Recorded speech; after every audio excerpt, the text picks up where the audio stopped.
এই দুনিয়ার পুরো জীবনটা এটা হচ্ছে লালসাময় একটা জীবন, লোভ, মরিচিকা, মায়াজাল। এই মায়াজালে আমরা আটকে আছি, ফলে মৃত্যুর কথা আমরা ভুলে গিয়েছি। পাগলের মতো ছুটছি, আরো টাকা লাগবে, আরো খ্যাতি লাগবে, আরো যশ লাগবে, আরো দাপট লাগবে। আমার এত টাকা দিয়ে কি হবে?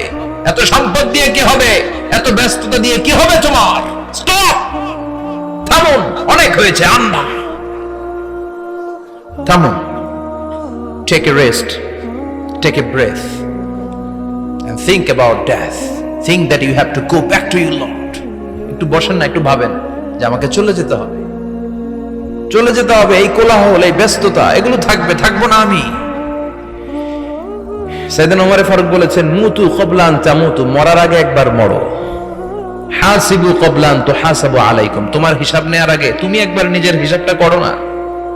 কাগজ বের করে একটু লিখো না কি কি ভালো কাজ করছিলা, যেগুলো দিয়ে নাজাতের ওসিলা হতে পারে। 1 2 3, আর কি কি আকাম কুকাম করছো দেখো না, লিখে দেখো তোমার অবস্থাটা কি। মরার আগে একবার মরো। মরার আগে খাটের মধ্যে শুয়ে শটান করে চোখ বন্ধ করে একবার মরার ভান করে দেখেন কেমন লাগে। চোখটা বন্ধ করেন আর ভাবেন আপনি নাই, কি কি হতে পারে ভাবেন। আপনার ছেলেমেয়েরা কান্না জুড়ে দিবে, আপনার প্রাণের স্ত্রী বিলাপ শুরু করে দিবে, বন্ধু বান্ধবের চিৎকার আর মাতম, স্থানীয় এলাকার মসজিদে ঘোষণা, অমুক এলাকার নিবাসী অমুক ভাই, অমুকের ছেলে অমুক দুনিয়ায় নাই। সব আত্মীয়রা চলে আসবে, ফেসবুকে স্ট্যাটাস দেয়া হবে, সবাই সবাইকে জানাবে বিকাল 4টায় অমুক হাই স্কুল ময়দানে আপনার জানাজা। ছুটে আসবে, সবাই ছুটে আসবে আপনাকে শেষ বিদায় দিতে, গুড বাই জানানোর জন্য, আল ওয়াদা, বিদায় জানাতে আসবে সবাই। 4 তাকবীর দিয়ে আপনার জানাজা হবে, অশ্রুসিক্ত জানাজায় আপনার বিদায় হবে। কাঠের খাটিয়ার মধ্যে করে কাঁধে তুলে আপনার কবরে নেওয়া হবে। আগে থেকে খুঁড়ে রাখা কবরটার মধ্যে আপনারে বিছিয়ে দেয়া হবে। বাঁশের কচি দিয়ে তার উপরে মাটির চাপা দিয়ে সব চলে যাবে। ভাবেন না একবার চোখ বন্ধ করে, this is the circle of life, this is the nature of life. এটা সবার হবে, আমার হবে, আপনার হবে। এত মায়া, এত ভালোবাসা কই যাবে? কেউ থাকবে না, সবাই আপনার অন্ধকার কবরে রেখে দিয়ে চলে আসবে। উপরে বাঁশের কঞ্চি, তার উপরে মাটির চাপা, অন্ধকার আর অন্ধকার। এই অন্ধকার যেন শেষ হতে চায় না, শুধুই অন্ধকার, ঠিক কিনা? এজন্য আমাদের চলে যেতে হবে। দাদা গেল, চাচা গেল, মামা গেল, আমাদেরকেও যেতে হবে। জোরে কোন ঠিক কিনা? একদিন মাটির ভেতরে হবে ঘরে মন আমার, কেন বন্ধ দালান ঘর? প্রাণ পাখি উড়ে যাবে পিঞ্জর ছেড়ে,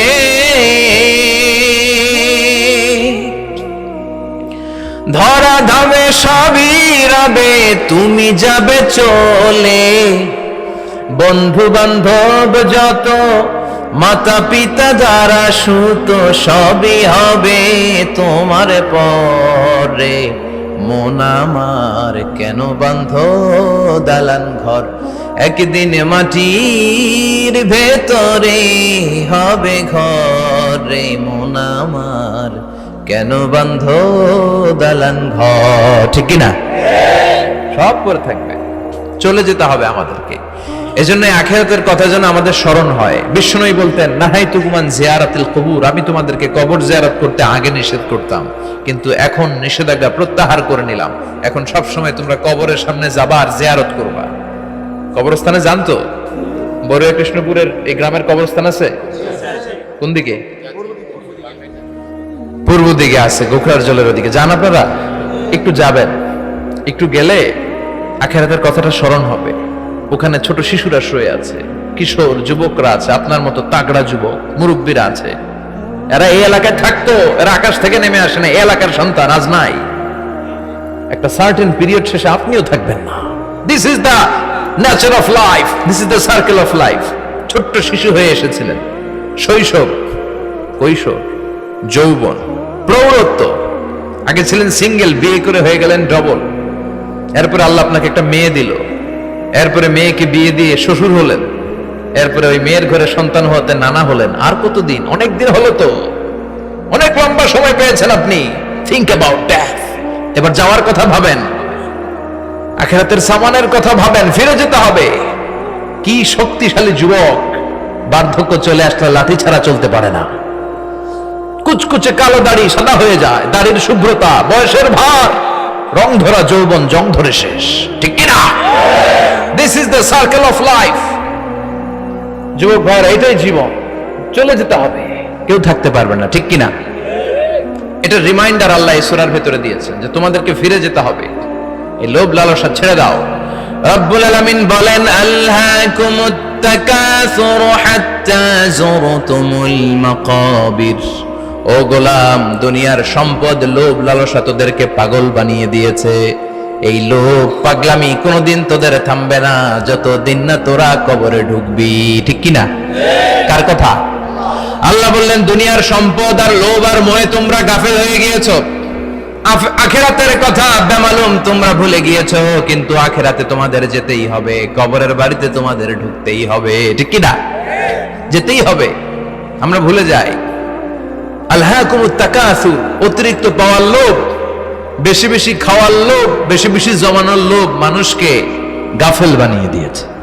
এটা মানুষের স্বভাব, আরো চাই আরো চাই, এই স্বভাবটা আছে না নাই? দেখবেন ছোট বাচ্চারা মসজিদের দোয়া অনুষ্ঠান শেষে জিলাপি দেয় না? বড়ে কৃষ্ণপুর কি দেয়? আগে বাতাসা দিত না, এখন কি দেয়? জিলাপি দেয়, মিষ্টি দেয়। তো মসজিদের 2-3 গেট থেকে যদি দেয়, ছোট বাচ্চারা দেখবেন এদিক দিয়ে কয়েকটা নিয়ে আবার ওই গেটে লাইন ধরে। ওর হাত হলো ছোট হাত, ওর হাত ভর্তি জিলাপি, আর নেওয়ার জায়গা না, এরপর আরেক জায়গায় লাইন ধরছে, আরো লাগবে আরো লাগবে, এই আরো আরো আরো চাই, এই স্বভাবটাই মানুষকে কুড়ে কুড়ে শেষ করে দিয়েছে। এত লাগবে কেন তোমার? চাহিদার কোনো শেষ নাই, unlimited demand of human being. যার আছে বেশি তার চাই বেশি, যার সাইকেল আছে তার হুন্ডা চাই, হুন্ডা আছে তো প্রাইভেট কার চাই, প্রাইভেট কার আছে তো প্লেন চাই, প্লেন আছে তো হেলিকপ্টার চাই, হেলিকপ্টার আছে তো ওইটা চাই, ওইটা আছে তো সেটা চাই, ঠিক কিনা? এলাকার মেম্বার যে হয়েছে চেয়ারম্যান হতে চায়, আছে না নাই? চেয়ারম্যান সাহেব এমপি হতে চায়, আছে না নাই? এমপি সাহেব মন্ত্রী হতে চায়, আছে না নাই? মন্ত্রী সাহেব প্রধানমন্ত্রী হতে চায়, আছে না নাই? কিন্তু এই দেশে সুযোগ নাই, কথা কন। এই দেশে প্রধানমন্ত্রী সিলেক্টেড, 2-3 জনের বাইরে কেউ প্রধানমন্ত্রী হইতে পারবি না, ঠিক কিনা? আমার এই জীবনে তো আমি 2-3 জনই দেখলাম। বেগম খালেদা জিয়া, মাননীয় প্রধানমন্ত্রী শেখ হাসিনার ছোট্টবেলা দেখেছি এরশাদকে, আমরা তখন ছোট। তো মানুষের চাহিদার কোনো শেষ নাই, যার আছে বেশি তার চাই বেশি। এজন্য বিষ্ণু বলেছেন, উনজুরু ইলা মান হুয়া আসফালা মিন, তোমার চেয়ে যে খারাপ আছে ওর দিকে তাকাও। ওয়ালা তানজুর মান হুয়া আ'লা মিন, তোমার চেয়ে যে ভালো আছে ওর দিকে তাকাও না, তোমার চেয়ে যে খারাপ অবস্থানে আছে ওর দিকে তাকাও। অনেকে নিজের অবস্থান নিয়ে সুখী না, এরকম আছে না নাই? আল্লাহ আমার এটা দিল না রে, ওইটা দিল না রে, পাইলাম না রে, কিচ্ছু হয় না, কি করব জীবনে, হতাশ।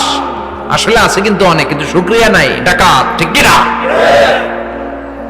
নিজের অবস্থান নিয়ে সুখী না, কিন্তু অনেক লোক আছে তারা আপনার অবস্থানে পৌঁছতে চায়। তাদের দিকে তাকিয়ে দেখেন, আপনি যে অবস্থানে আছেন এই অবস্থানে পৌঁছাটা অনেকের কাছে স্বপ্ন। তারা প্রতিনিয়ত সংগ্রাম আর স্ট্রাগল করে যাচ্ছে আপনার অবস্থানে পৌঁছতে, আর আপনি এটা নিয়ে সন্তুষ্ট না। শেখ সাদির নাম শুনেছেন? বালাগাল উলা কাশাফাত দুজা, এই কবিতাটা রচয়িতা, ইরানের বিখ্যাত এক কবি। উনি একবার আর্থিক সমস্যার মধ্যে দিয়ে সময় কাটাচ্ছেন, টাকা নাই, পয়সা নাই, পায়ে দেওয়ার মতো জুতা নাই। উনি খুব দুঃখ পেলেন, হায় রে, আমি ইরানের এত বড় কবি, আমার পায়ে দেওয়ার মতো জুতা নাই।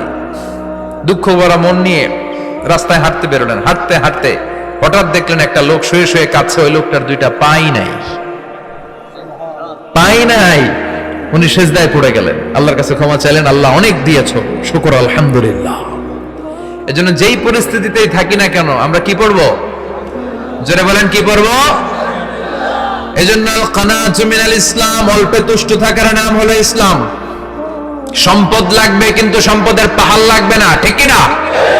অল্প খান, অল্প পড়েন, অল্প জামান, অল্পের ভেতরে বরকত ঢুকায়া দিছে কে? দেখবেন যাদের সম্পদ অল্প তারা সুখী বেশি। জরিপে এটা দেখা গিয়েছে, অনেক সার্ভেতে এটা এসেছে, যারা সম্পদশালী এরা দুঃখী বেশি। এদের দুঃখ বেশি, টেনশন বেশি, খুব স্বাভাবিক। টাকা যার বেশি, রোগ তার বেশি। টাকা যার বেশি, টেনশন তার বেশি। টাকা যার বেশি, ঘরে শান্তি তার কম। আছে না নাই? ঘরের ভেতরে অশান্তি, ছেলে কথা শোনে না, ছেলে টানে গাঞ্জা, মেয়ে করে পরকিয়া। আছে না নাই? স্ত্রী কথা শোনে না, ভালোবাসা নাই, ঘরটা জাহান্নামের টুকরা। রোগ বালাই, এক একটা হসপিটাল বিল পরিশোধ করতে মাসে 5 লাখ 10 লাখ। আছে না নাই? কিছু খেতে পারে না, ডাক্তার একেবারে ডায়েট মেনু বেঁধে দিয়েছে। Diet, very diet menu. এটা এটা এটা এটা কিছুই খাবেন না, শুধু গরু খাবেন না, খাসি খাবেন না, চিংড়ি খাবেন না, খালি ঘাস খাবেন।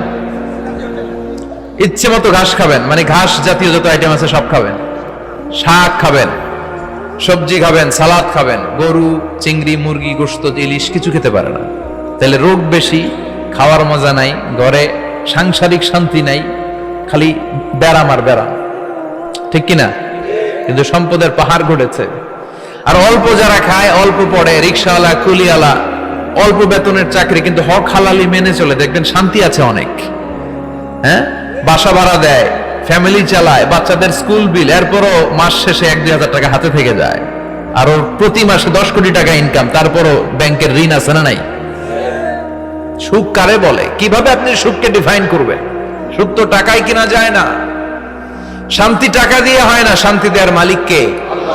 শান্তি আছে অল্প খেয়ে শুকর করার মধ্যে, শান্তি আছে আলহামদুলিল্লাহর মধ্যে। চিল্লায় বলেন ঠিক কিনা? এজন্য অল্প খাবো, অল্প পড়বো, অল্প জামাবো, অল্পের ভেতরে বরকত দিয়েছে কে? দেখেন, ধনী ভাইরা খেতে পারে না, কিন্তু রিক্সাওয়ালার কি সমস্যা হয়? রিক্সাওয়ালারা সব খেতে পারে। কুলিওয়ালা, দিন মজুর, এরা একেবারে স্লিম, সুঠাম দেহি, মেদহীন পেট, পেটে কোনো মেদ নাই, ভুড়ি নাই। আর কোটিপতিদের মেদ আছে না নাই? এত বড় বড় পেট। ঠিক কিনা? আমাদেরও পেট আছে, তবে হালাল পেট। এটা হারাম টাকা দিয়ে এই ভুড়ি বানাই নাই আমরা। ছেলে বলেন ঠিক কিনা? রিক্সাওয়ালা, কুলিওয়ালা নিজেও নামাজ পড়ে, বউও নামাজ পড়ে, বাচ্চাটাও নামাজ পড়ে, রিক্সা চালায় আর জিকির করে লা ইলাহা